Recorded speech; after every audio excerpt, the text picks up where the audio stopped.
Mayong udto kanatong tanan. My dear friends, we always have to go back to the very fact that we are called by God. And this vocation that we have is the very foundation of our being.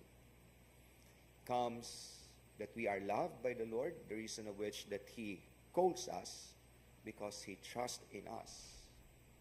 And the very basis of God's calling is not about of who we are, about our credentials, not even about our achievements in life.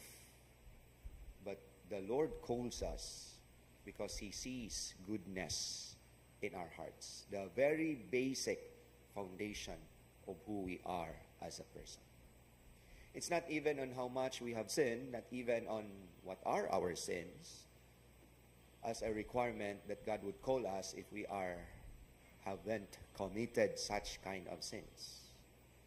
It is because even in the roster of the apostles, we can say, according to the standards of the world, we could say nga dili ni ang team dream or the dream team, no? Kung dili, kung atong tan-aw ni mga tawhana, daghan sa ni silang mga issues kinabuhi, mas grabe pa sa atua, no? Kung maingon ta nga perfect ni sila, actually they are not. They are persons of different temperaments. They are persons of different backgrounds and even have a dark pasts in their lives. Na ay Pedro nga kanang maingon tag isog kuno pero taslakan di ay nga wa gyud ni angkon ni Kristo dili lamang sa kausa kundi dili sa katulo.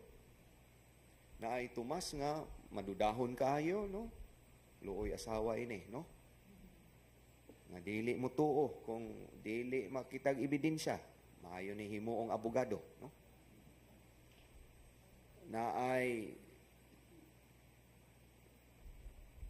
uban pa, na ay Mateo nga kobrador sa buhis, nga gikasilagan sa tanan kay traidor, kay korap kaayo, manguliktag tax o buhis, not for the welfare of the Israelites, but to fatten the coffers of the Roman Empire.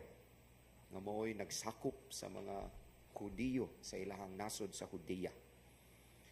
Ug naay tao din hipod, nga isog kayo, rebildihon kayo og huna-huna og batasan, no? And most of all, Judas Iscariot. Dinala nato hisgutan. But here, we can say they're far from being perfect. Ug nganong gitawag sila, nganong dili man kadtong uban nga mas tarong pa.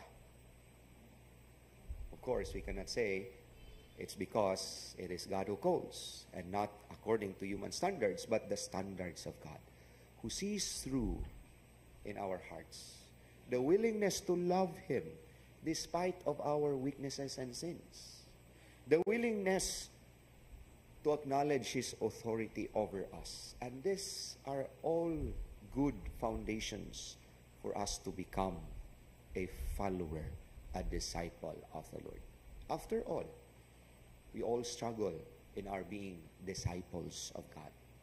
We all struggle of our pursuit for holiness.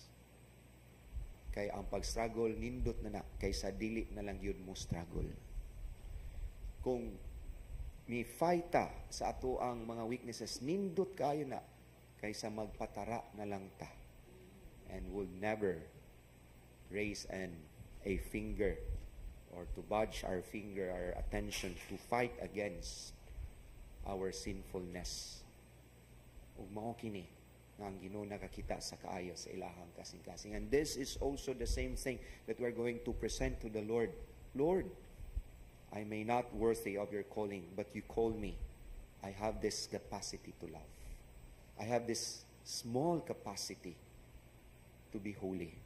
Bisan og kuwang pa sa kahingpitan, ang Ginoo nay mohingpit niining tanan. As long as we are open, we are willing to cooperate with the grace of the Lord, then we are called by God. Amen.